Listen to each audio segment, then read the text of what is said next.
Real Madrid আবারও প্রমাণ করলো তারা কেন বিশ্বের অন্যতম সেরা ক্লাব।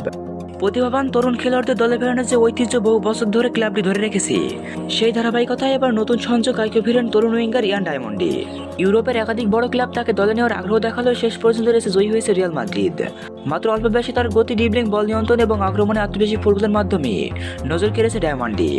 গত মৌসুমে তার ধারাবাহিক পারফরমেন্সের পর ইউরোপের স্কাউটদের নজর ছিলেন তিনি। এরপর বিশ্বকাপে অসাধারণ পারফরমেন্সের পর রিয়াল মাদ্রিদ তাকে দীর্ঘমেয়াদী পরিকল্পনার অংশ হিসেবে ভিড়ে নিয়েছে। তবে এই ট্রান্সফারের পর থেকেই একটি প্রশ্ন ঘুরপাক খাচ্ছে, সেটি হলো ইয়ান ডায়মন্ডের আগমনের ফলে ভিনিসিয়াস জুনিয়র, রদ্রিগো কিংবা অ্যান্দিকের ভবিষ্যতে কি কোনো পরিবর্তন আসবে? তাদের তিনজনের মধ্যে কি কাউকে ছাড়তে হবে ক্লাব? নতুন কোচ হোসে মরিনো এই তিন তারকাকে নিয়ে কি ভাবছেন? প্রথমে আসা যাক ভিনিসিয়াস জুনিয়রের প্রসঙ্গে। গত কয়েক মাস ধরে ভিনিসিয়াসকে নিয়ে ইউরোপের ফুটবল অঙ্গনে নানা গুঞ্জন শোনা যাচ্ছে। নতুন চুক্তি, বড় অঙ্কের প্রস্তাব, বিভিন্ন ক্লাবের আগ্রহ, সব মিলিয়ে তার ভবিষ্যৎ নিয়ে আলোচনা থামছেই না। তবে হোসে মরিনোর পরিকল্পনায় ভিনিসিয়াস জুনিয়র এখন অন্যতম প্রধান অস্ত্র। তিনি বিশ্বাস করেন বড় ম্যাচে পার্থক্য করে দেওয়ার ক্ষমতা ভিনির রয়েছে।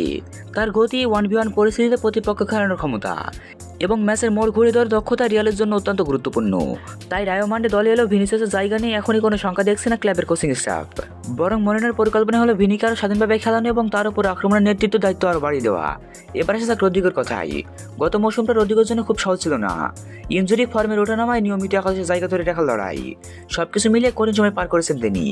এর মধ্যে তার ভবিষ্যৎ নিয়ে গুঞ্জন শুরু হয়েছে। অনেকে ধারণা করেছিলেন নতুন কোচ হয়তো তাকে বিক্রি করে দিবেন কিংবা অন্য ক্লাবে ধারে পাঠিয়ে দিবেন, কিন্তু সর্বশেষ তথ্য বলছে মরিনো রদ্রিগোকে ছাড়তে রাজি নন। তার বিশ্বাস রদ্রিগো এমন একজন ফুটবলার যিনি একাধিক পজিশনে খেলতে পারেন।